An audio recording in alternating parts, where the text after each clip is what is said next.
founded together with Johan Rockström and Owen Gaffney about 7 years ago. And our mission is to bring together leading transformative and disruptive companies with this common mission to halve emissions by 2030 through exponential climate action and solutions. So we're really truly grounded in science, but also exponential thinking. So the first innovation we sort of were part of is something called the carbon law that Johan Rockström and a number of scientists released, I think it was 2017, stating that in order to keep close to 1.5, we need to halve emissions every decade starting from 2020. And at the same time, scale up the carbon removals and protect nature. Now we know that we are 5 years behind the curve, but we are also making tremendous progress. We talked about the exponential growth of renewable energy, of electrical vehicles.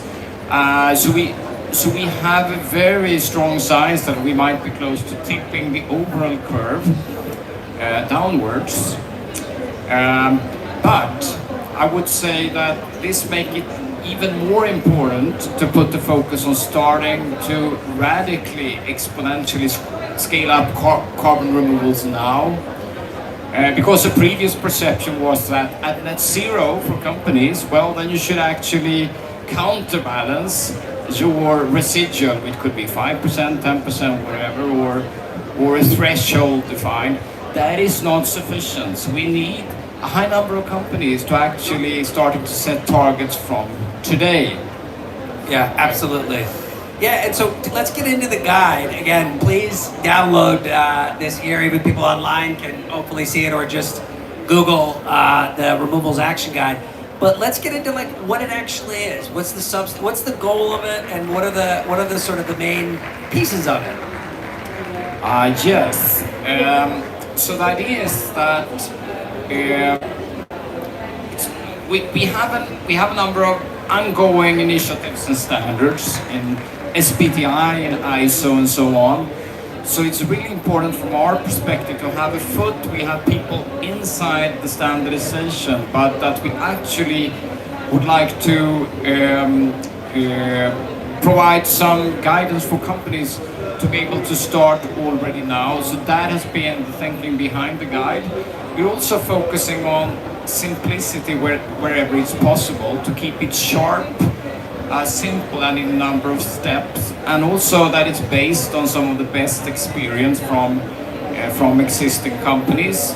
Another principle is that we're doing this together with other organizations, which is incredibly important. WBCSD, Women Business, Race to Zero, Rethinking Removals, and also a number of companies have been, ESR as well, have been involved in development of the guide. So that is basically some of the principles. And we also developed other type of guidelines with a similar format, just to be able to accelerate action. Yeah, and I read an early version of it. I was one of the Rethinking Removals team, dear friends of mine, Delia Meth-Cohen, big shout out to her. And Race to Zero is an initiative of the Climate Champion, so we were very proud to endorse it, to have read it. Just to get into some of the, you mentioned something actually I think is really quite interesting there, is when you produce a guide that's meant to be practical, it has to draw on existing practice. And so I wasn't even aware of this in terms of how do we get the collective wisdom and learned lessons from the pioneers in this. And so you mentioned you do have a number of companies did, part of the guide was constructed through direct feedback from companies that are already doing CDR purchases, is that right? Yeah, and also companies who are setting strategies, so both the most advanced companies, but also companies like IKEA and others who are implementing a removal strategy are important, because this guideline is intended for not necessarily the most advanced companies, but that we need many more companies to start to take these steps, which we can talk about, you know. Yeah, absolutely. I think, you know, when you, the guide makes very clear, like anybody who's serious in CDR, that it's about reductions, and then removals are the part that fill in the gaps that we can't, or even ultimately lead us to an area where we can get to real negative emissions globally. Yeah. And you make that clear in the report.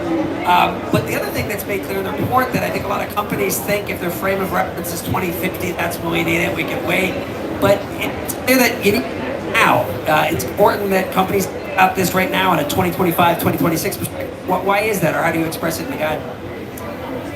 Well, as I highlighted initially, it's of course the responsibility in order to keep global warming as close to 1.5 as possible, which is our global responsibility. But it's also a number of other reasons that we can expect this coming to the standards over time, and it's really good strategy for companies to start immediately on this journey. And then something we absolutely have to work on as part of the community is how we can turn it into to business advantage. I think that will be really important to get a high number of companies on board. But we strongly the first point that you mentioned is also very important.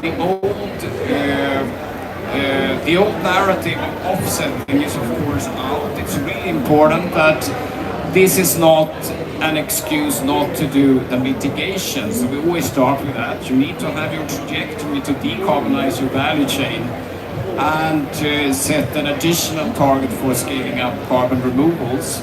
And they can't be traded against each other, so that is incredibly important. We see that carbon removal should be integrated as part of your strategy and transition plan. So that is the starting point to complement your intermediate target and your net zero targets. And those are what we call twin targets, right? That is kind of what you yeah. prescribe. Yeah. Exactly. So of course we're influencing these standards, and as I said, I think the guide will point in the same direction as the standards. That is our intention, so it wouldn't diverge companies by actually starting to implement. We think it's really essential that companies don't say, well, we will wait for the standards, we will not do anything. That's completely wrong. We need companies to start to act now. So that's a sort of starting point. Can I ask a question on that part? Yeah. You know, we, taking a science view of this and what has to happen from a 1.5 or 2 degree vis-a-vis carbon removal, we know that we need to start early in order for it to have any chance of scaling. Are there ways that you talk to companies or think about companies or guide them in here? Is there a business case for starting early for companies? Yes, and that's something we have to develop. The key point is, firstly, depending on which sector you are in, of course. You can take different approaches, and I will show a couple of examples of how you can build your trajectories up to net zero. And one approach is, of course, to anticipate your residual and start from that particular point, and then build a trajectory. But it's a big difference if you are a company in a hard-to-abate sector. What is the percentage of unabated emissions that you can actually start to balance, versus if you are a professional services company or something like us, we could go for 200%, which is not realistic for a hard-to-abate company. So the trajectories will look different, but the recommendation is to start with a certain percentage and then scale up over time. Now, I would say basically you would start to look at your own value chain basically. How can you link carbon removals as part of your value chain as a first bet would be my recommendation, because that makes it easier to connect it also to your own value chain decarbonization. So whether you are in the food industry for solutions related to agriculture, it's pretty natural. You just saw the last panel, I think, Yeah, right? exactly. That's exactly what that was about, is integration. And if you're in the construction industry, I would start basically looking at my own value chain. But then, of course, we have other type of companies, professional services companies, we have tech companies who might not have a natural solution, but we look beyond their value chain for solutions to help both accelerate new technologies and solutions as well as removals in terms of protecting nature. So, yeah, I mean, I think there's a couple of other pieces too. Again, it's a very practical, and it names lots of very, like twin targets, for instance. It's critically important. It immediately resolves the problem of, the moral hazard issues. It's make it real clean. You have to set it. There's also the short-term target, which I think is good too. Is not saying by 2050, 10% of our emissions will be balanced. Instead, it's see where you really are every 5 years. I didn't know if you wanted to explain that at all, the sort of the value or the recommendation of short-term targets. Yeah, I had another panel today where we discussed transition planning, and I think one problem with transition planning, it's focused onto the long-term perspective, which is normally not viable for a company. So I think it's essential to think in terms of 1, 3 years, 5 years, 7 years, 10 years, primarily. But of course, you should use maybe net zero as a backcasting point when you're building your plan. But focus on the next 5, 6, 7 years is my view, and start to build up carbon removals and create a solid funding for it. And there are some examples from companies on different type of funding models whether you apply an internal carbon price or other types, you get some consistency. Then maybe we should talk about that the recommendation in the guide is to also take a portfolio approach, basically, and figure out which portfolio works for you as a company, which could be a mix of starting with one type of removals and then stepwise scaling up removals with long durability. So start to introduce that early as well, because they might be much more expensive, so you can't do your complete outbalancing from the beginning. This is one of my, it's not that I have favorite parts, but I think that what I think is very important about the guide too is it really forefronts the idea of a portfolio approach. And that touches on some of what you just got into, of mixing between longer durability, lower cost, and shorter durability in a portfolio. Can you explain a little bit about the multiple sources of value that a portfolio approach has for companies? Yes, because obviously we have very efficient removals, also with a lower price, for example, in terms of nature climate solutions. And it makes perfectly sense to invest in these solutions, because we also talked about co-benefits, of course, in terms of biodiversity and basically protecting the targets and minimize the overshoot. So they are very important. But at the same time, we need to scale up new solutions, which has very low volumes today. And if we don't get these solutions on a sort of exponential trajectory, we will never be able to drive down the cost. So I think we need to do both. And we're not sure either of which solutions will have maybe that enormous potential over time. So therefore we think the portfolio thinking is actually good. Instead of just saying that we need to figure out what is the silver bullet solution, but actually take that particular approach, and it's a way to share the risks as well. Yeah, let's talk again, we'll do a bit of a shorter session because it's just the two of us and we're both hot, but exactly. There's two key things. Is what I think one of the values of the guide is, and if you could leave even just a couple or maybe we can even pass it around, it'd be great, is it really is a guide. It's not a white paper, it's not a treatise, it's not, it's a really almost a step-by-step. This is how you do it. The key thing is, though, is what is the outreach plan? Like, as I mentioned before, WBCSD will be, working on engaging its members, on this very issue here, and it needs a guide to do that. And that's why I think the timing of this is excellent. But what is your outreach? How do you get mind share? How do you get this before the people that we want to use it? Is there sort of an outreach plan that you have for that? Yeah, that's something we really need to work on. Now, the next month and 2026, which has been our stronger part. But of course, the starting point is we have maybe these 10 organizations which has bigger networks in terms of companies than we have. That we're not limiting it to our 50 companies and so.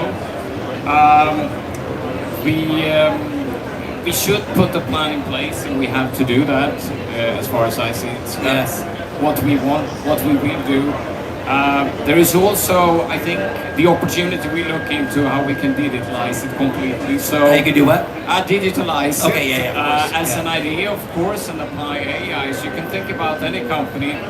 Basically, instead of reading it and putting in the information step by step, you could actually take the guide, plug this. So this is an idea, we haven't decided it yet. Plug in your information and at least get a rough draft immediately of this is how your plan can look like. So we have a great potential in scaling in applying AI as well for these particular guides. Because to train AI, you need to have a very firm, strong framework and experts. That is the foundation. So there I see an opportunity to scale out more of our guidance as well. Yeah, we will help you with that, both at Race to Zero and WBCSD. Yeah. It's got to be in more people's hands. Exactly. Now, what I love about Exponential Roadmap is it's right there in the title. We described a little bit about the origins of it, prior work with Professor Rockstrom.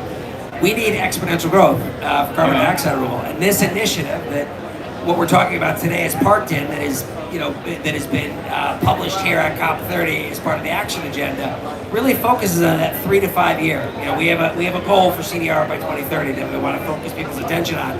From an exponential roadmap perspective, and the way that the sort of framework that you operate, do you have internal targets or sort of a range or spectrum of outcomes when you think about 2030 and carbon dioxide removal? That is a good question. I would think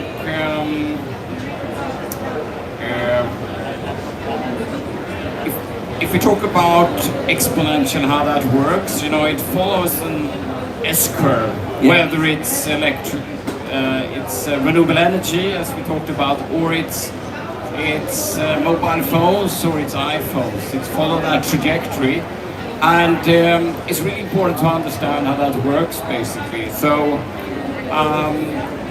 up to maybe 5, 10, 15% penetration, it's perceived that things are going incredibly slowly, and from a human perspective, we see, well, nothing is happening. But then if you kind of reach a certain positive tipping point, you get these self-sustaining loops, which means that the solutions start to accelerate faster and faster. And the key point is to look at the doubling rate. And renewable energy has a doubling rate every 5 years, and sound technology every 30 years. So when you get the doubling on doubling and doubling, that is the way to go. We need to achieve that type of trajectory for any type of solution rather than a linear path. Linear path will take several hundred years in terms of CDRs, so it's the only way to come on that exponential trajectory. So I think our goal should very much be to look at the time to the tipping point for a particular removal technology. How can we actually push that to reach the tipping point where we get an absolute acceleration, which is similar to renewable energy. So I think that should be the theory of change, and something we have to work on, and it can't just happen by accident. And that's of course related to that the solutions are sufficiently attractive from a business viewpoint, that there are sufficient drivers, and that it's of course from a supply perspective possible to scale. So both the demand and supply that has to come together at a particular point. So I would say the next years focus on how we define what are the tipping points for these solutions and how we get to these tipping points. Johan, as you know, I think you accepted. I invited Professor Rockstrom as well. That this plan to accelerate solutions around the carbon removal Mutirão that this event is about. We have our closed door roundtable, the formal action agenda roundtable on Monday from 11 to 12 over in the other part of the building. It hadn't occurred to me as much, but so much of that discussion is around how do we get to exponential and when do we know that we're reaching a tipping point by 2030 or we're reaching certain milestones. Just based on your wealth of knowledge of looking at this more broadly across the spectrum, I hope you can make that roundtable of your around. I think your perspective will be really, really valuable. Yeah, we should try to do that, and I think for every solution that we want to scale, we should define what is our wanted S-curve, where are we on the S-curve, and who would be the front runners to help us to take that solution to the global tipping point. Not just with solar, it was very much Germany who made the early investments, and now the technology is picked up very much by China and the combination. I think the same type. We should apply that type of thinking for CDRs, and what are the key levers to take us to that particular point? We will have many conversations subsequent to this, but I do hope you can join us on Monday, because I think identifying those triggers, and with CDR, again, it's mostly the blessing, but somewhat the curse, is there's so many different forms of it. Yeah. So you can't apply a sort of what's the tipping point for CDR? You say, what's the tipping point for biochar? What's the tipping point for direct air capture? What's the tipping point for ocean alkalinity enhancement for ERW? But we have to do it solution per solution. Yes. Yeah, exactly. But I think the guide is just one piece of the puzzle, because it will be absolutely essential to get the critical mass of companies investing now. So that will be one piece of the puzzle, but I wouldn't say it's sufficient, because we also talk about regulations, carbon pricing. But this is the one that gets it. Like you mentioned solar. Yeah. Germany is the one that took it like this. Yeah. But there was before that other countries and industries took it from this thing that was used in space and in toys and in calculators, and it got it to these different checkpoints where you can even conceive of Germany thinking this was something serious that we can actually think of being our electricity rate. So we need to do the same thing for CDR, and I think that your background and your experience of looking at solutions in exactly that way is a really valuable one to be part of our effort here. So. And I think these early investments in the curve where no one really recognized, people will say, well, it's so slow, nothing is happening. Well, it's absolutely essential to direct investments to solutions and technologies in order to cut that time. We also need to get that message through to leading nations, countries who would see it as an opportunity to take lead. We see China now is taking lead in more than 50% of the next generation technologies. That's a very strong strategy, and I hope that we challenge other nations to say, well, we could be leader in these particular solutions. And the Nordics are certainly punching above their weight already. So and then we need the right policies, particularly early in the curve. Where blended investments will be incredibly important. We can't just put it on the market to scale some of the more radical new solutions.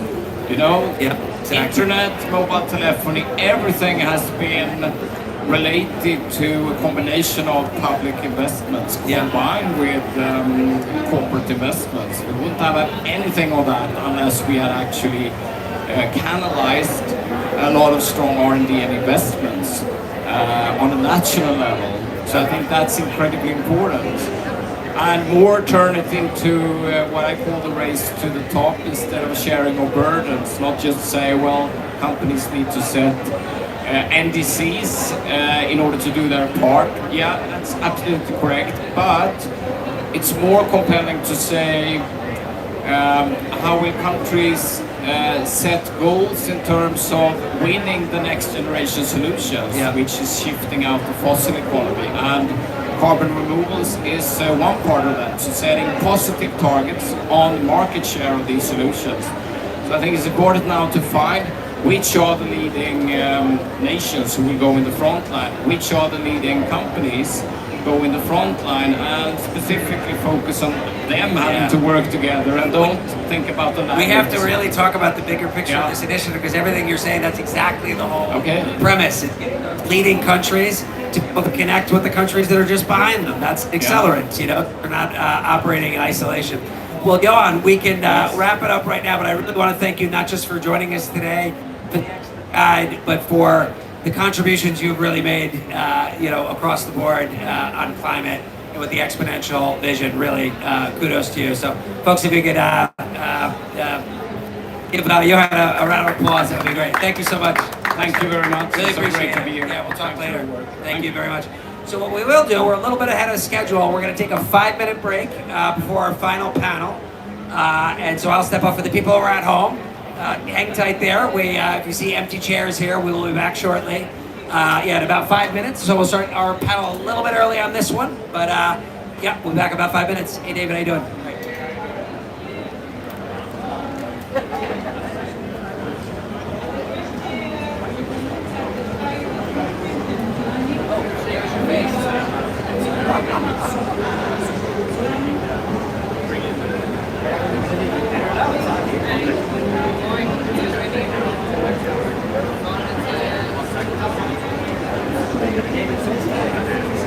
I don't know how to pause this.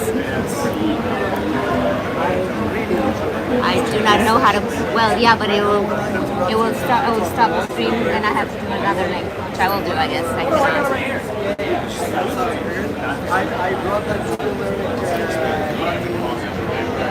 Okay. Just put it in your model and if you have that, I'll put it in my but I want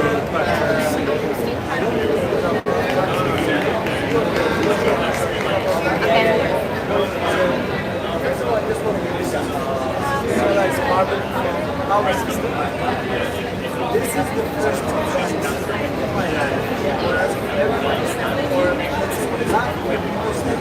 our language Please. how does industrial systems I would love to Poisson, et.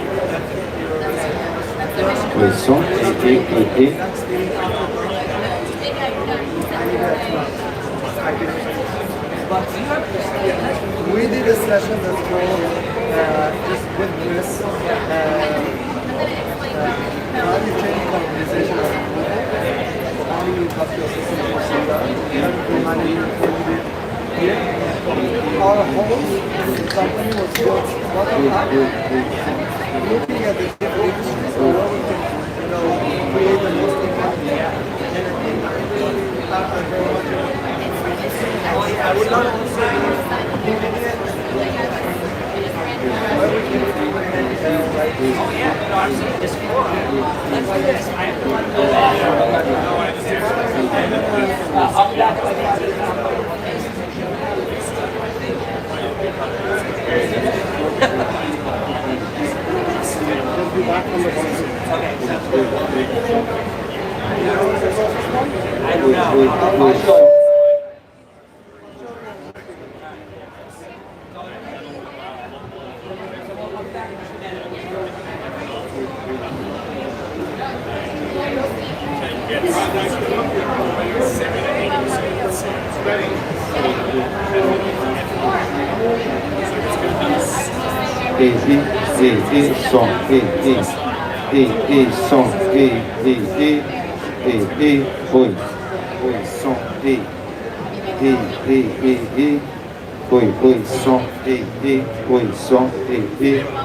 oi, oi, oi, oi, oi, oi, oi, som, oi, oi.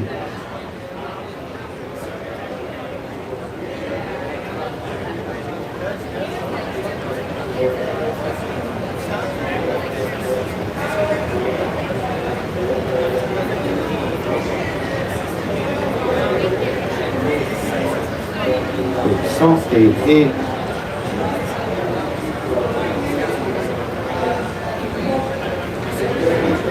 som, oi, som, oi,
oi, som, oi, som, som, oi, oi, som, oi, som, oi, som, som, som, som, som, oi, som, oi, som, oi, som, oi, som,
Nice meeting you. And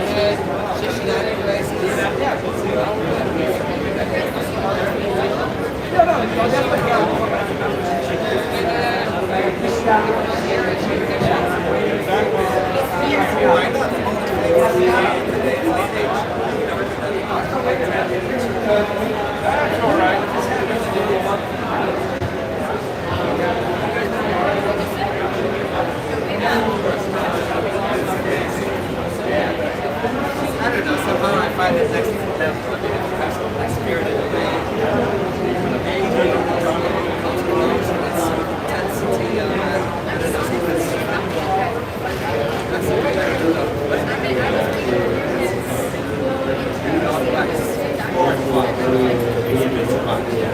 It's also scary. Especially, I just get Princess Mononoke. It's like, oh, you do that? Advice because it's watch that until they agree to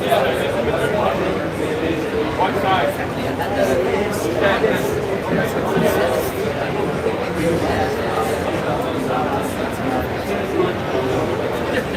Christian, you ready? Yeah.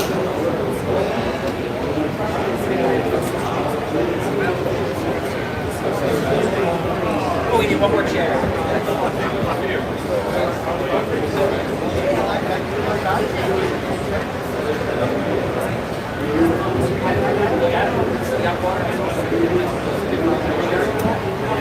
Let me get you guys water.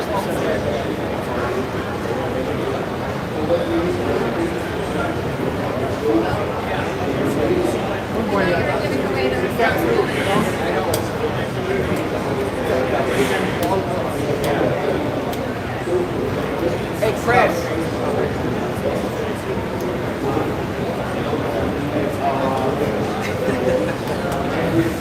Yes, we're here with the band. You had to be so loud. Pass the mic a little bit. Sometimes they come out and have a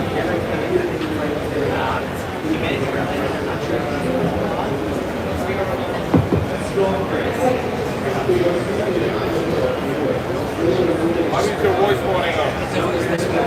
I know, but Yeah. Yeah, it was fun. Radio voice. Better than they say you have a radio face.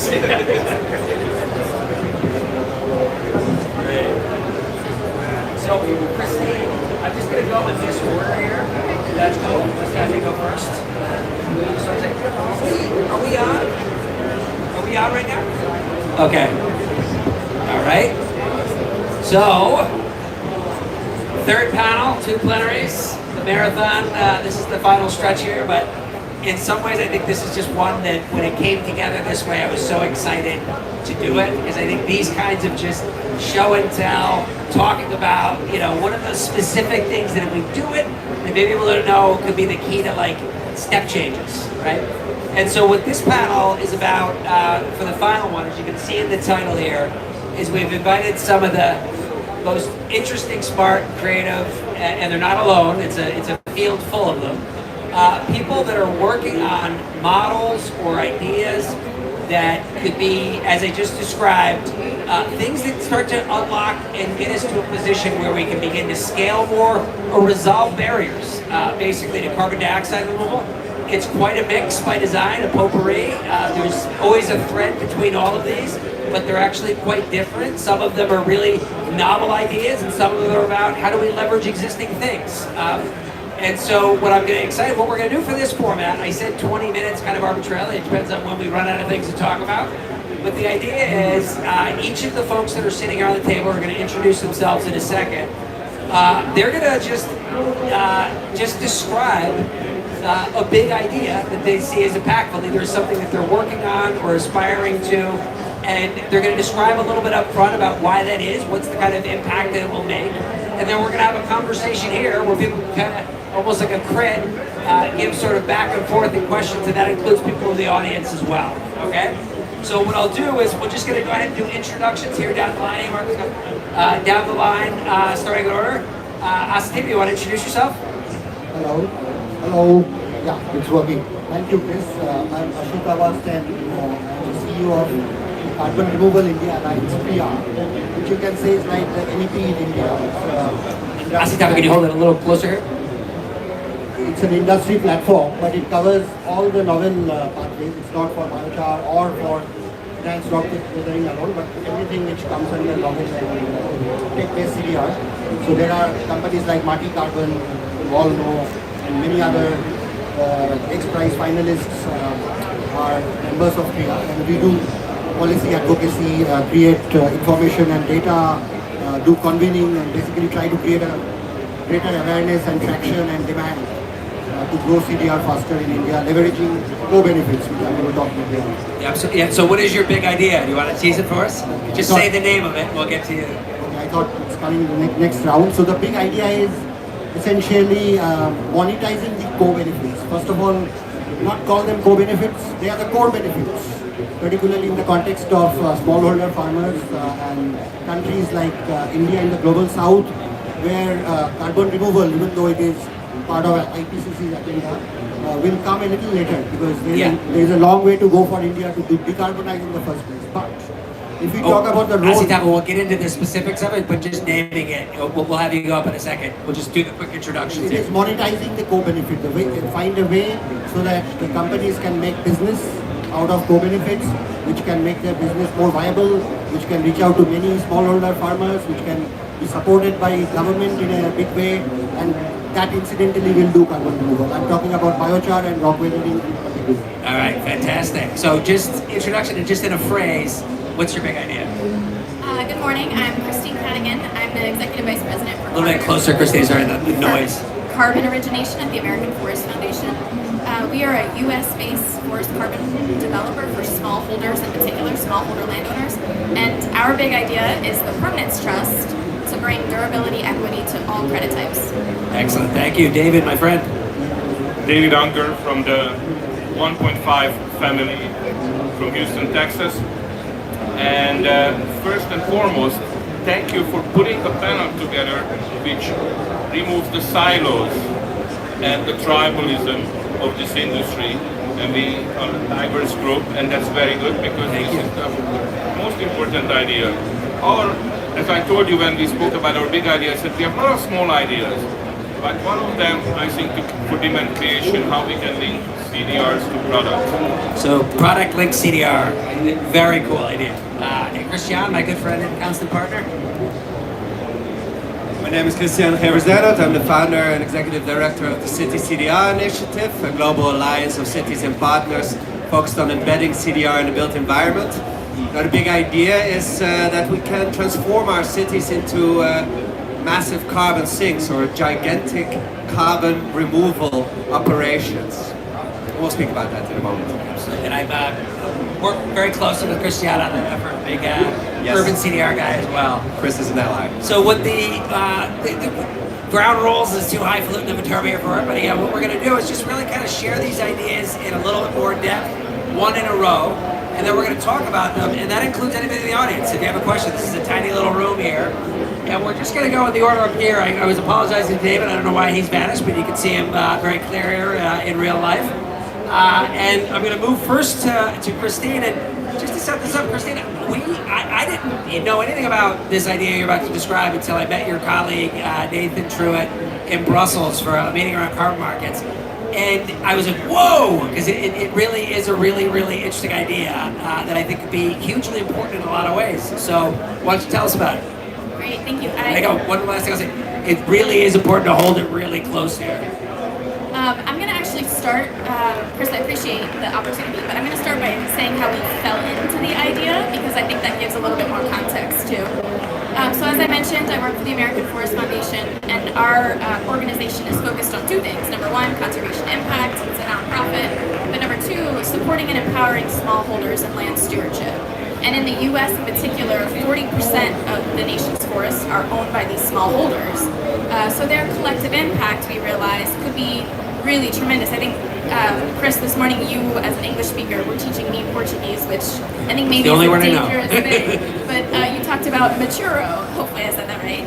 But really this kind of idea of collective action. So that's what we kind of consider these individual smallholders, these 22 million individuals in the US. They have a tremendous opportunity to provide climate mitigation potential. So we built and designed in 2020 of the Family Forest Carbon Program, which was designed specifically for these smallholders. And what we realized in that program design was that traditional carbon projects do not work for this unique audience. They are not willing or able to sign these 100-year contracts, these intergenerational decisions. But at the same time, the durability of these claims is really important, most especially for the atmosphere. So how we tackled that idea, just specific to our program, was developing a permanence fund.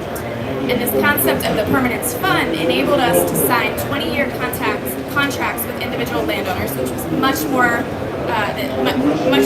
palatable for them to consider that 20-year decision window versus these longer or permanent contracts. And what the permanence fund did was, in addition to our project contributing to the buffer pool during the crediting period, we set aside a portion of our credit revenue to invest in the permanence fund, and that would serve us post-crediting period. That would help us with long-term monitoring, with mitigating the risk of reversal, or even with compensation using horizontal stacking. So that's cool, and it's only a solution for us, right? It's very bespoke. So what we realized in partnership with others is that this idea could be more globally relevant, and it has since evolved into this concept of the permanence trust. So the idea here is that project developers from all credit types contribute to this trust, this third-party entity. It's not related to any individual registry or carbon project developer, but it is a standalone entity, and they contribute commensurate with the risk of reversal for their credit type. And at the end of the crediting period, the risk of reversal liability completely transferred to to the trust. It's now the trust's responsibility to monitor for the risk of reversal and to compensate it using very durable CDR options available. So what does this bring to the market? I think it's a way for nature-based credits as well as novel CDR credits to coexist, and even actually to bring potentially catalytic resources to scale those novel-based or those novel CDR options at a time when we need them both, because we know we need nature now and we know we need novel CDR. So what's the best way that we can infuse that financial resource to support both of those options? So some of the big challenges that are remaining are, what is the entity structure? Is it one specific entity that's kind of globally present? Are there regional-based trusts? How is it designed? That's one challenge. Another is, how actually do we determine the contributions? What's the reversal risk assessment that determines the contribution that a project makes? And then the third is, can we leverage those financial resources as they're piling up during the crediting period to be catalytic for some of these other longer-term mechanisms, these longer-term solutions that we need? I'll just end really quickly, Chris, by saying where we are with this concept. So AFF is working with PETA Insurance and the Carbon at Risk collaboration to assess the feasibility of this concept. So we just launched that feasibility back in September, I think is when we started, and then hope over the next 9-12 months to come back with like, hey, can this really work? What does the entity structure look like? How would we stand this up? How would it be relevant in this global context? So, and we are also collecting ideas and feedback from formal advisory groups as well as stakeholders across the board.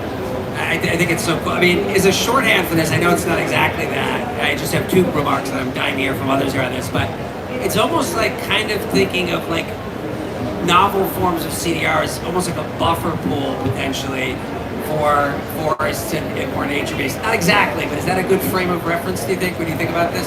Yeah, I think there is I'm obviously a little bit biased, but there's a perceived risk that nature is impermanent, right? Which is a little bit ironic because nature has been around for millennia.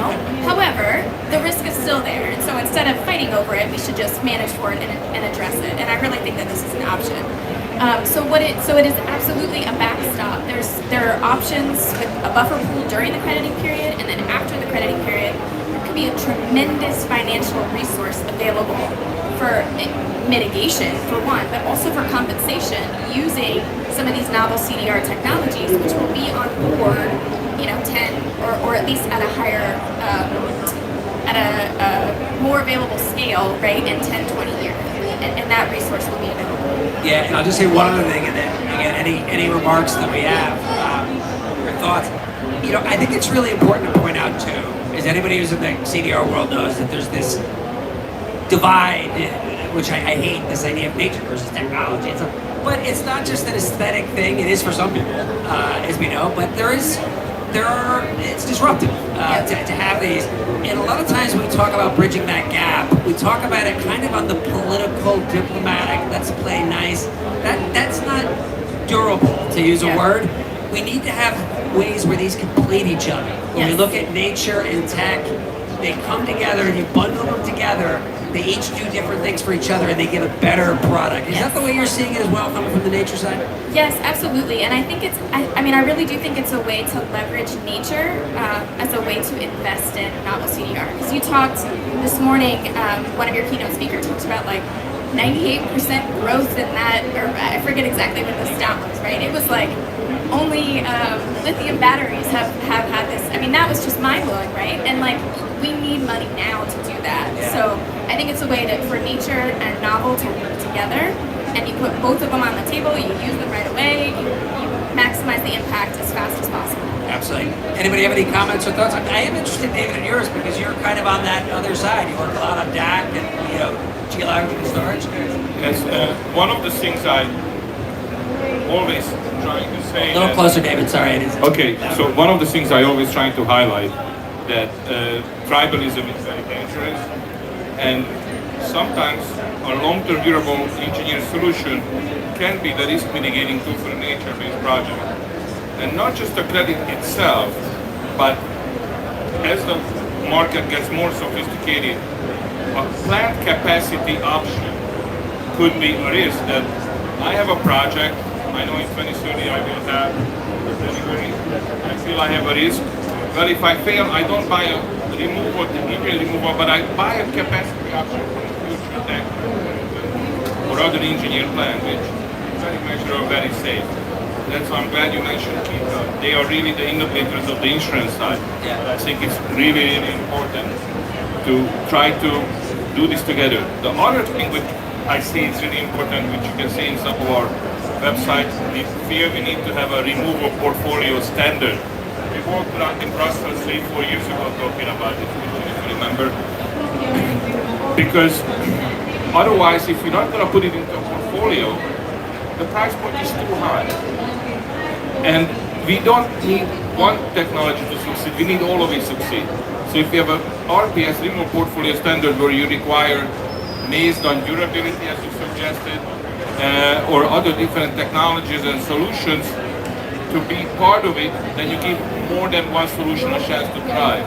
Yeah. It's really the best example how the New Jersey rack was created way back. You and me are both veterans of that one back in the Yeah. day. Yeah, exactly. Any other thoughts I have a few other thoughts, but I want to open it up here if anybody has anything to share.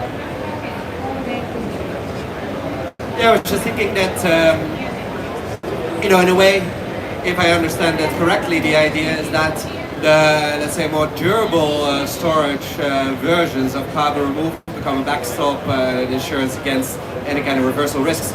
But I guess of the forest, right? But I guess there are opportunities of actually integrating more durable versions of carbon removal in the very value chain that relates to the forests themselves, particularly biochar, obviously, if we're dealing with tree clippings and stuff, right? But also deploying biochar within the forest itself and ERW within the forest itself. Not to downgrade, obviously, the role of DEC that can play that backstop role as well. But do you see that there's any kind of preferencing in terms of, I guess, keeping it tighter? Yeah, it's a great question. It is a good question. So I would also say that the permanence trust is designed not just as a solution for nature, right? So there are reversal risks associated with all chronotypes.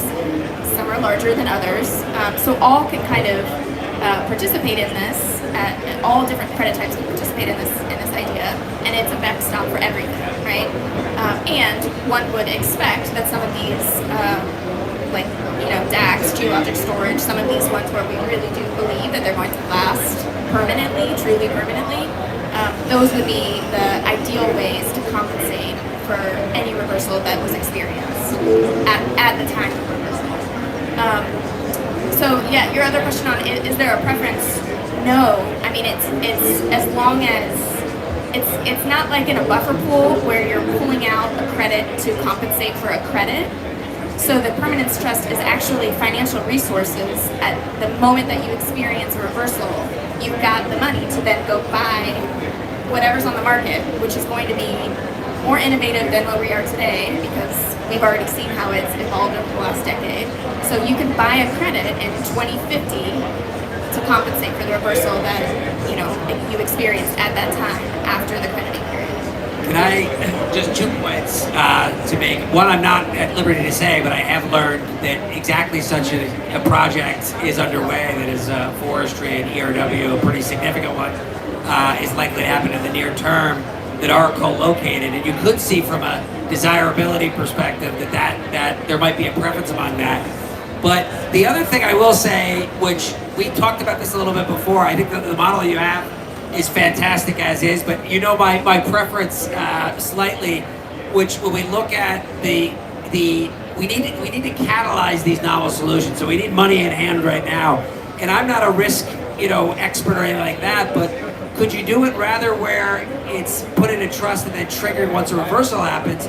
Do you get a similar benefit of de-risk if the purchase is made up front?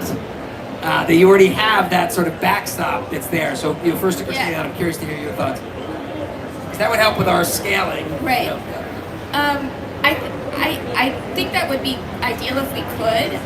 However, so this is where we would very much like to figure out how we can make it that catalytic impact. So we just have to figure out how to do that. The power of the permanence trust is compound interest, right? So the fact of like you're providing financial resources during the crediting period, and then it sits there and it grows, just like your retirement portfolio. And at the end of that, you have a huge resource that can compensate or do whatever you need to do to mitigate the risk after that 2, 3, 4 decade period. Yeah. So how can you leverage what you know will be substantial financial resources today? Like that's the connection point. So if you did buy it today, it would just be significantly more expensive for project developers, and you wouldn't necessarily get the benefit of future. I think the one thing that even in our, as you saw, because I don't know, I think you're familiar with the larger initiative here that was introduced to the action agenda. There's a target, which again we drew heavily from the Mind the Gap ETC and from the COP27 breakthrough goal, which is 3 gigatons of basically, nature-based, or the word we want to use for it, and then 100 million for more novel that has today longer durability.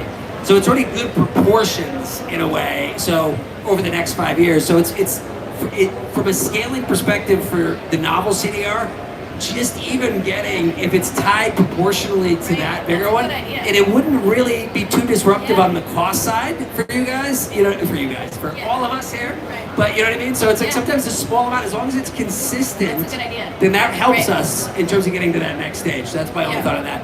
David, did you have a thought? A quick observation is that it might overall reduce the cost of removal if you integrate nature-based, non-permanent and permanent, rather than doing both things parallelly. And the other point is that we are adding an additional level of MRV perhaps. I mean, how do I measure the reversal risk? How do I know when reversal is happening? That adds another level of scientific evidence building and MRV, which I don't know how advanced or how developed it is. Anyway, MRV is a challenge even for permanent removal, so that could add some amount of complexity, but I'm sure it can be managed. Okay, we are at time, so you guys can make quick remarks. I didn't know if this would be like crickets, or here we are. We've blown past the first 20 minutes, but go ahead first, David, and then you. Just quick remarks, and then we'll hear from you. What's next? Like, what can we do to stay in touch? Real close. One of the small ideas which we believe is very essential in this, if you look at the traditional issuance process for carbon project, from inception, first year operation, another 6 months, with the validation, verification, issuance, it takes 18 months to reach your first month. It's very important to introduce high frequency issuances, perhaps maybe monthly or even faster, because this way you will be able to generate cash for everybody, for a project proponent, for a standard, and also the buyer doesn't have to commit such a huge fund at once. They can time it better, and it's going to be a very big difference. If you look at an engineered project like ours, and the first one our company does is from balance sheet and 1 or 2 strategic partners, it's millions. So waiting 18 months to start to see revenue is painful, but I'm sure it's that painful for everybody else. So, and that's why our product team works a lot on digitalization and high frequency issuance. That's the genius of your big idea too, is if you get little amounts in aggregate are a big deal, and if they're actually high frequency, that really, really matters. Leo, let's do this just so we can all get to our 95%. Oh yeah, sure. No, I just wanted to say that it so far has been a rather technical story, but I think there's this social component here, and David alluded to it in some ways of the infighting within the CDR space, which is weird because it's such a small space, right? But what you're creating is a kind of great connector as well. You called it compound interest, but in a way what you're creating is a sense of solidarity as well. And I think that is so dearly needed here, because it might reek of socialism in an American context these days, but at the end of the day it is pretty critical, because without it we'll just remain, indeed these silos will remain small, and there won't be a real investment case for CDR at scale. But the best solidarity is if you have a reason to have solidarity that is really quite concrete, not just for the sake of it. And I think that's what this is really starting to do, and that's what I quite like about it. What do we do? How do we follow what you're doing? Yeah, so we're underway with the feasibility study. So Kita is helping us with that, and we're in partnership with the Carbon at Risk folks who are doing that risk assessment tool. I think maybe you were going to talk about that, David, but maybe not. Maybe you changed. So I don't know if we're going to talk more about that. So yeah, just follow us if you're really interested in this topic. You can be part of our advisory group. So there's like a formal, we're asking technical experts to help us on certain issues. So definitely reach out to me if you're really interested in it. But then we'll just keep like reporting out with each milestone what we're learning, how it's evolving, how we're shaping, and we're also trying to advocate at the same time for it to be a part or be an option, so that the doors aren't closed for this to be a solution should the idea come to fruition in some of these emerging global standards. Let's bring it to fruition. Excellent job, Christine. Big round of applause for Christine and our work.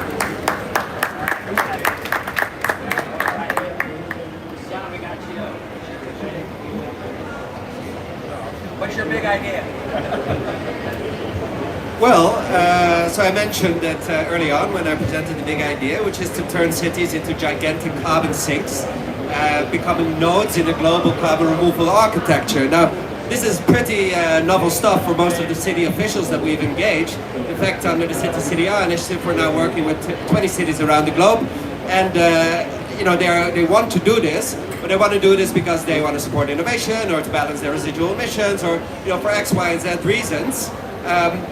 But we believe and have assessed that there is a great possibility for integrating sinks across the built environment, making them ubiquitous, and helping cities become active agents of climate restoration and environmental regeneration. So this is what we are trying to put forward and work with these cities on. It is a paradigm shift, because cities have been seen as engines of extraction, right? Of pollution, of having a massive footprint, but actually they can become, as I said, agents of restorations. Now this means that we need to look at the urban metabolism of cities. That is to say, all the materials, all the energy, all the water that goes into these cities, and all the waste and the built environment that's made out of all those inputs, and all the negative externalities in a way that are shifted to other places. That we have to change that urban metabolism, make it more regenerative by including, amongst others, carbon removal in the equation. This allows us to create what we consider to be systemic restorative carbon fluxes, right? carbon fluxes that are ultimately, net positive to the environment. This allows us to create this, as I mentioned, the ubiquitous presence of natural and engineered sinks, and ultimately making cities on the front line of not just climate change impacts, but the restoration of our very climate. Now, obviously, this requires a lot of collaboration, and this is what we are facilitating under the City CDR initiative with an increasing number of communities. So that's the big idea. What do you think? I mean, we have been on the same page for this for quite a long time, I think, with the city staff, and work closely together. Whatever you could speak, I am curious to get Asitava's views as well, because cities, enormous amounts of diversity in terms of what you can do in cities between different contexts, and some of the biggest, 3 of the top 10 biggest cities in the world are in South Asia. But the issue of what cities do, culturally, in a way, to innovation, that to me is one of the things that's most exciting, is that when you have a technology, I always use the Marshall McLuhan metaphor for it, the inventor of the technology thinks it's going to do a certain thing. But once it gets out into the wild, it makes contact with different contexts, it gets subverted and hacked, it can become other things, and sometimes that subversion is the key to growth. And if you look historically, from so many different instances, cities are these domains where if a thing comes into it, it just doesn't just passively take it. It talks back to it and often reinvents it. And so for me, when I think of carbon removal, you can talk about, okay, well, cities have this much carbon removal they can do. It's more about what the hell do cities make of carbon removal, and how do they transform our frame of reference for thinking about what we do with carbon removal. So anyway, that's my big thing to kind of No, you're totally right. And in fact, building, I guess, on Asitava's idea around sort of monetizing the benefits of carbon removal, what I am talking about is leveraging CDR in order to achieve other urban priorities and turning carbon removal into the co-benefit. That is to say, improving water, air, and land quality, increasing urban biodiversity, improving or addressing environmental justice concerns, etc. All of these things can be realized through CDR when designed appropriately in terms of the policy intervention and in terms of the project design. And this is the way to make CDR cross-cutting, present everywhere. It is not by saying this is a CDR tool set. It is by saying we introduce this in order to create an impact multiplier effect. That is the way for us to integrate this into, also the kind of, let's say, social conscience of local governments, of residents, because why would one have, again, a new sort of industrial CDR unit placed somewhere that is not contributing to anything else but removing CO2. No, people want front yard projects, as a kind of play on NIMBYism, only if they actually contribute to improving their quality of their life, right? That is how we must think about CDR in this kind of, what I consider to be more like 3.0 CDR, right? If 1.0 was kind of NBS, what we've been doing for ages, 2.0 is just pure play CDR, 3.0 is like systemic CDR. Yeah, exactly, embedded CDR. Any thoughts from our folks here? Question. It's working? Yeah. Gotta hold it close though. A little bit I have to disagree with you here.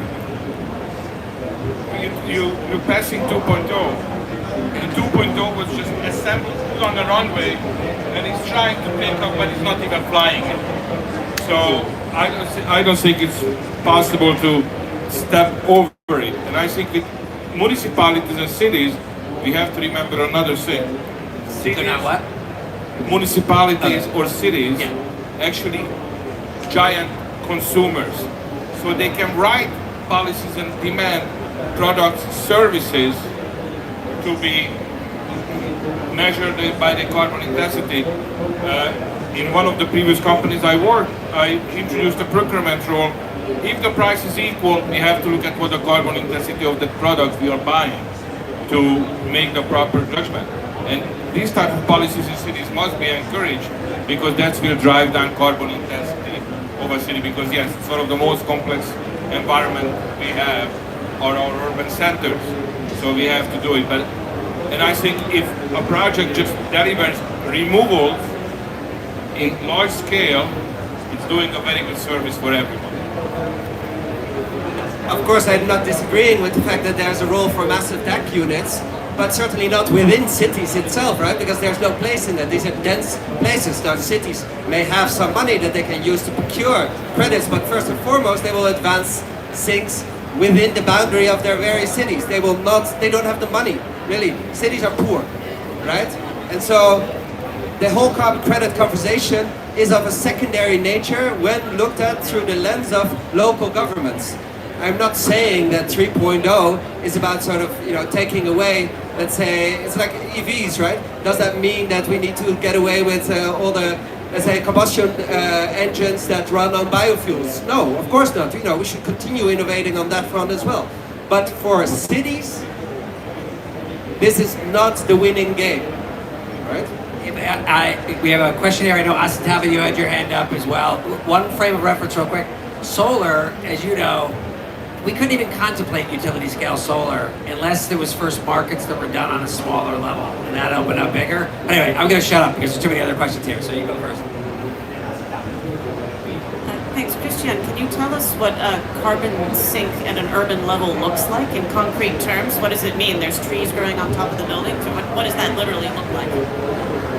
Well, you are using the word indeed. So it is about, for example, turning actual buildings into sinks by using ways to integrate carbon removal capabilities in the building materials, whether it is through bio-based building materials or whether it is through integrating biochar in aggregates that goes into construction materials or through mineralization or enhanced carbonation processes. These are all forms of turning the very, let's say, fabric of a building into a carbon sink. Now, naturally, there is not just the buildings. There is, think about it also in terms of, let's say, carbon coastal fortifications or stormwater infrastructure. This is used for adaptation and resilience building. We can integrate exactly those materials that I just described. We can use, direct, CO2 that is captured from the air through direct air capture units and use that for that enhanced carbonation process, which relates to, let's say, construction and demolition waste streams.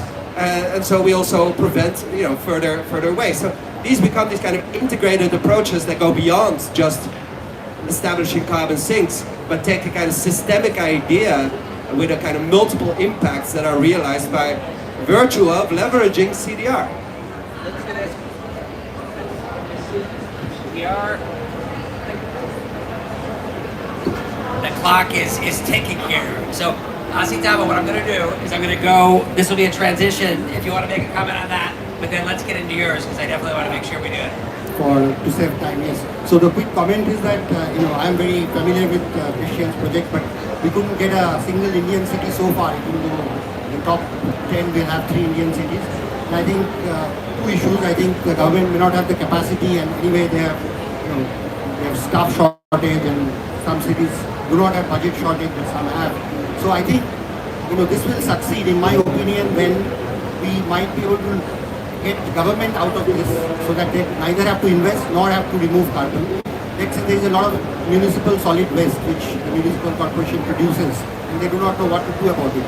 Now if there is a large cement company, I'm talking about, let's say, Bombay Municipal Corporation, which is one of the richest in the country, and has more earning than many states in the country. So if a cement company like Birla, for example, also based in Bombay, wants to buy that waste and wants to use it in their cement, thereby whatever sequester carbon through some process, I think it is much easier to do if we take the government out of the equation, at least in the beginning, create a value chain which is self-sustaining, and eventually the government might see benefits and do other things slowly. Wait, I think we got to move on, unfortunately, to that. I just disagree. Two words. Delhi, air quality, biochar. You know what I'm talking about when I say that. That is an example of where a city can do it. But anyway, go ahead, Asantava, give us your big idea. Yes, the big idea is how to integrate CDR in the agri-food system in India. And I'll try to take whatever minutes I have in answering 3 questions, which is why, what, and how. Why should we do it? What needs to be done, and how should we do that? So the reason for my question is quite clear. Biochar and enhanced rock weathering, I'm talking about these two among the other solutions because they have the biggest potential in India, both in terms of resources and other geographical conditions. And both need to be applied on the soil, right? Particularly biochar has to be applied on agriculture soil to be able to remove carbon. Enhanced rock weathering can be applied on soil or ocean, but right now all of the application is happening in soil.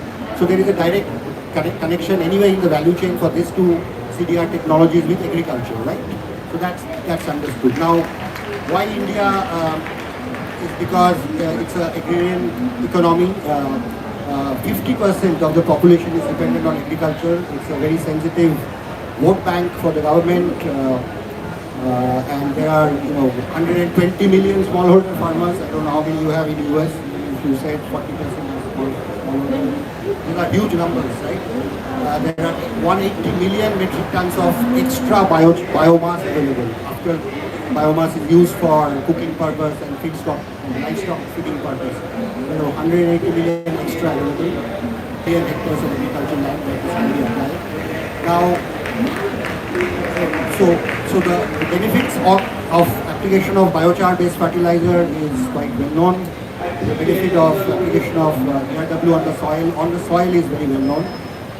It can improve acidity, it can obviously improve soil organic carbon, hold water for longer, replace fertilizers which is chemical, exported, subsidized.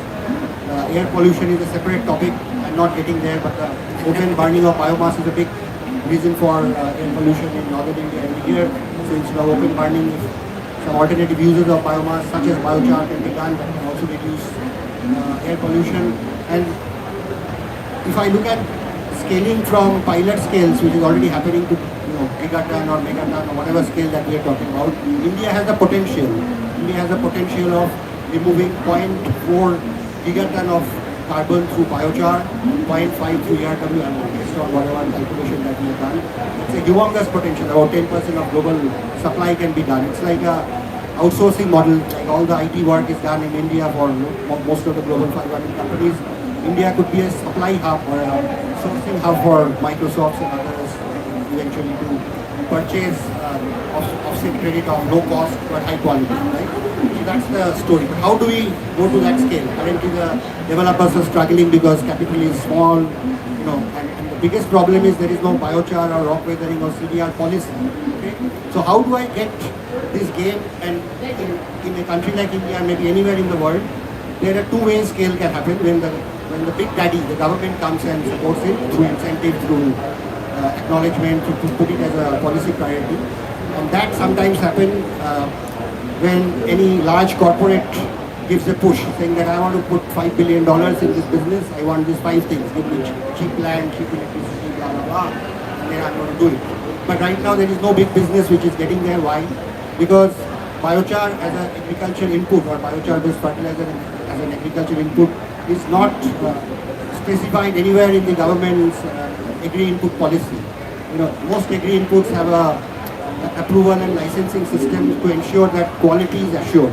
Smallholder farmers should not be fooled by some fly-by-night operator by selling something which looks like biochar, which is nothing but... So Asitava, if I could, just so we can get feedback from here. One of the things I think that is really interesting, there's the context, it's India, enormous agricultural powerhouse. But then there's the existing systems where India is already incentivized. 60% of the population is doing agriculture. So when we talked before, it's kind of, if we were to get biochar and ERW and SOC into these types of systems where they're already supported, boom. So it's almost kind of using the old to create the new. Is that a fair characterization of it or no? It is absolutely correct. If there is if you can create a demand from the farming system for biochar and rock weathering as soil conditioners, soil improvement solutions, agriculture productivity improvement solutions, replacing chemical fertilizers, which itself produces more emission, which are expensive, which are doing more harm because of random use. That can create humongous demand for biochar and rock weathering.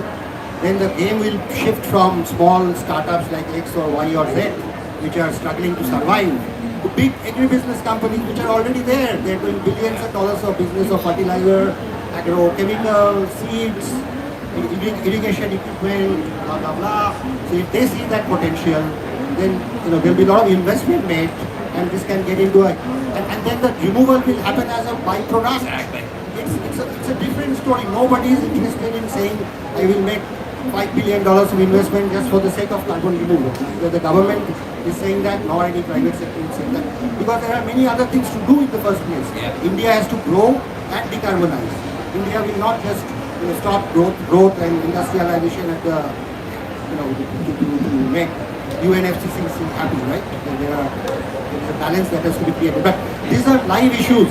Soil carbon depletion is a live topic. Air pollution is a live topic. Replacing chemical fertilizer is a live topic. Agriculture yield improvement and income enhancement of farmers is a live topic. And if I can make that through policy push, and for that we need data. So my next point is, I've established the first point, which is if we can build this story, then large players will come as a supplier, not as a purchaser. And that's where me and you are going right over there after this. That's what the Global Carbon Harvest Coalition is about. But the first question that the government will say is that what is the evidence?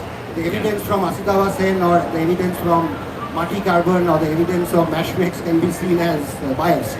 So they will have to create their own evidence through the Indian Council of Agricultural Research, which is Embrapa's counterpart, which is one of the largest research agencies in the government research agencies in the world.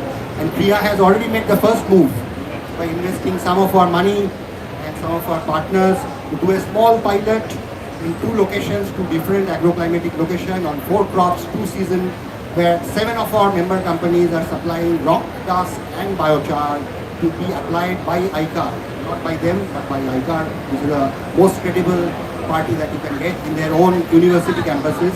And over this trial, they are going to publish a report on whatever has happened on carbon sequestration, SOC improvement, water retention, NO2 emission reduction, yield improvement on these crops.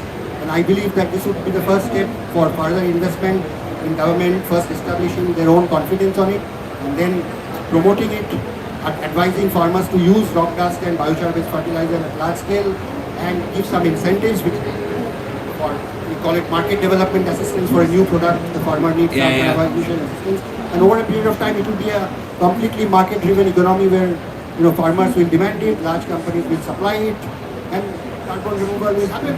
Yeah. It will also help India's NDC target. Instead of 2070, they might achieve it in 2065. Yeah, so to wrap on that, I think one of the things that's really important to kind of pull together some of the threads that we're talking about today is that when we look at these, we've escaped the whole, we need to do this giant amount of CDR. When you start to think about it in very specific terms and you look really closely, whether it's cities or how do you make a tweak that's co-beneficial between forest and durable. But this one here, we have this system that's already in place for incentives. We have an enormous agricultural economy in India. And if you can get that data, and you can then get the ERW and biochar into league with regular fertilizer, that is one of those things that boom, it happens. It's not told from a story from a high altitude, but if you look at it from a context, you're like, that's instances of that or how we're actually going to get to that target. Yeah, I was just trying to confirm my understanding here. So what I'm hearing, so you're describing that you feel like the government investment is going to be the kind of catalyst that you need to scale the operations for implementation. And so what I think I'm understanding is the reason, the value proposition for the government to do that is for all of the reasons that you talked about, and actually the carbon removal is a co-benefit in this case. So am I understanding that correctly? Like their driving reasons would be for all of the other benefits that you described. So we do have to move on. So quick answer. Okay. It's almost a yes/no answer. I guess no, but government is not going to invest. They're going to support it through their advisory, through their incentives to the farmer, not to the carbon removal companies. Yeah, and we have so much to talk about that, but I lived in India for 3 years, but it's so fascinating, and it's the thing is you're using an existing thing and you just get it in there, boom, it goes like that. You don't even talk about the carbon. All right, now we're gonna move on to it's the mystery of David's face being missing up there, but you can see his face right below it. This is one of the really, really cool ideas that we were talking about, and I'll go hit it, David. Okay.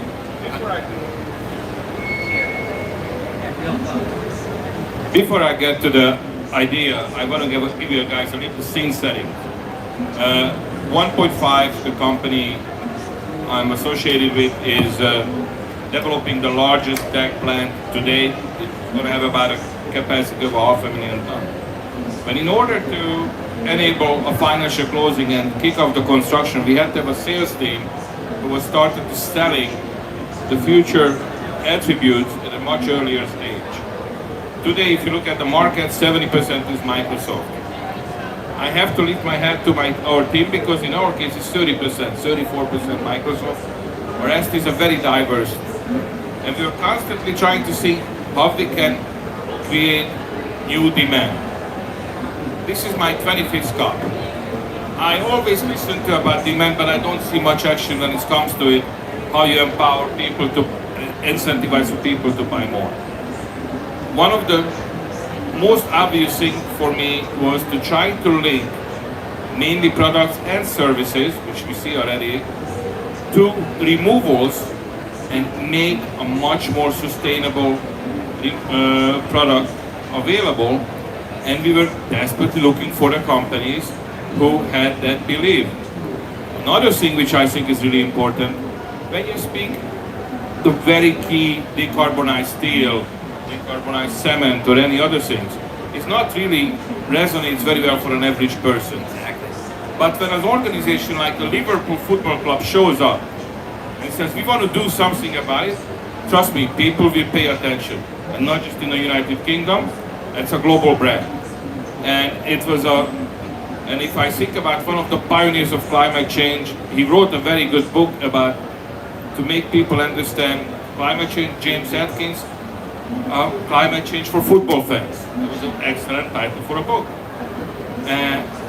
So we got together with Liverpool and they explained to us that they would like to see the possibility to create a carbon neutral product.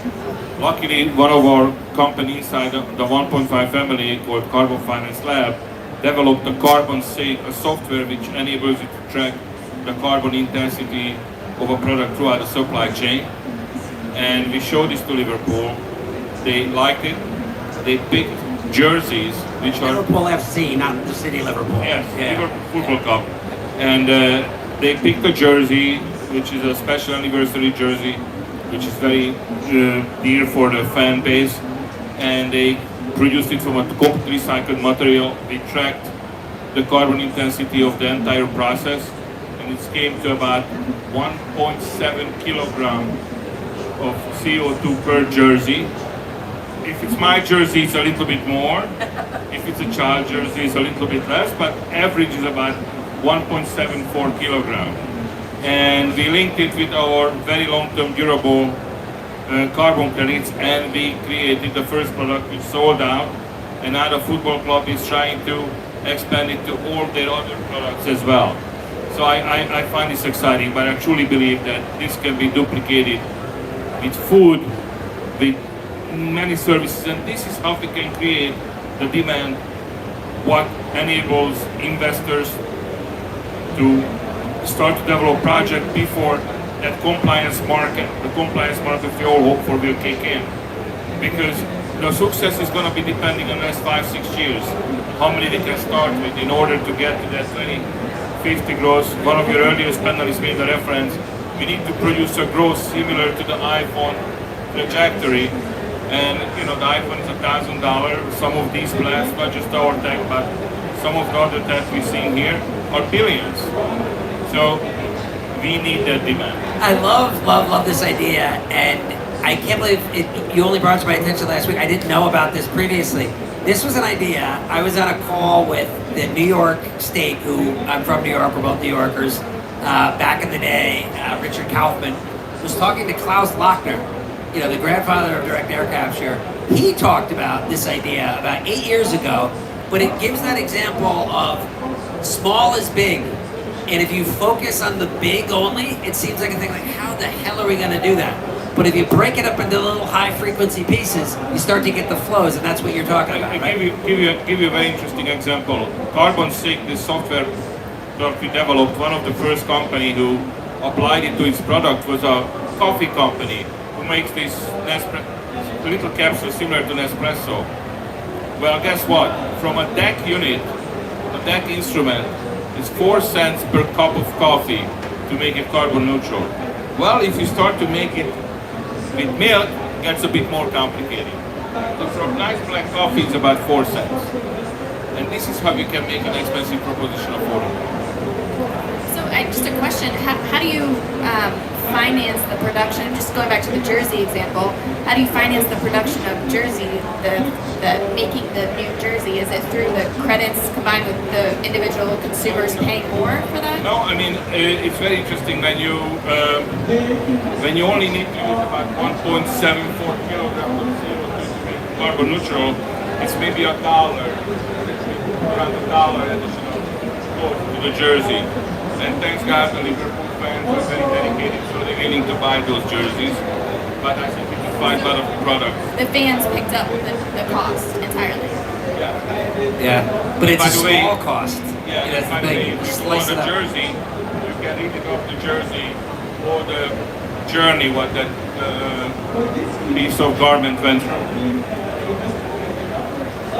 And one other thing for the cities, it's on my mind is that what is the main street of every city?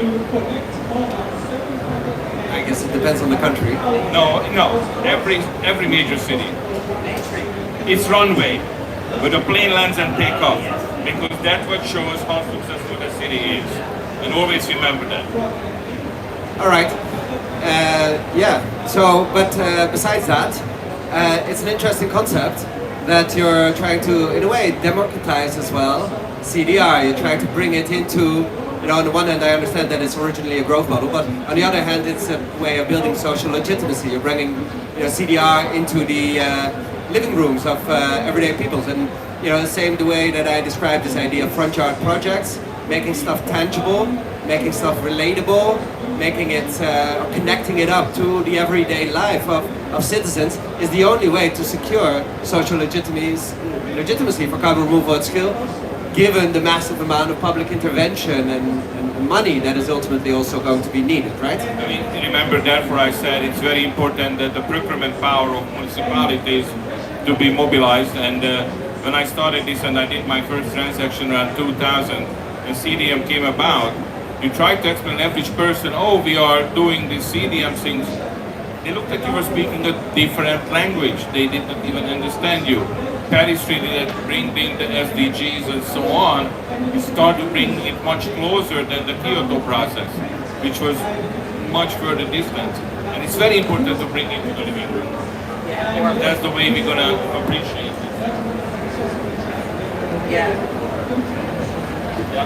Yeah, I mean, I think you're from a marketing perspective, it sounds like they kind of came to you a little bit, but man, was that a good first choice. Because people would think, well, do it with Whole Foods or whatever. Instead, you took this area of culture and you building it into there. It's just perfect from top to bottom, and it's the first go, I think.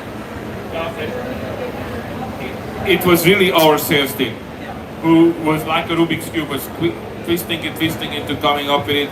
We still have some more ideas, but it's really, we need to sell this in order to empower engineers and our development team to build these things. It's like Babe Ruth, remember, we build it, they're coming, but... Yeah. Any other comments? We're going to wrap up in a moment, but really, really great idea. And I hope you two talk a bit, because I think that you're on the opposite sides. Maybe you're not, you know what I mean? I think We are not. really, exactly. Any final thoughts before we... I also have to apologize, because I have to run over to the other event that is part of the action agenda for CDR, which is the launch of the Global Carbon Harvest Coalition, which is very relevant to what Asitava, who played a huge role in getting India involved. So that's over in the purple section on your map, Action Room 3. Let's all march down there and hoot and holler about CDR, but hopefully you can make that. But I do have to run right after. But any final thoughts on this particular solution? Okay. Please give a huge round of get to know these folks as well. But I will also say these are 4 very different ideas. There's thousands of these ideas, and we need to think about it in these modular terms. That's how we get to the big number. If you think about it, big needs big. We're not going to make it there. It's got to be these small transformative things that can continue to evolve. So with that, I'm going to put my thing in there and I'm going to run over to there. Please do join me. But thank you all for who has ever watched the 3 hours of this marathon here. But that was really, really a great conversation. I thank you all. Thanks, everybody.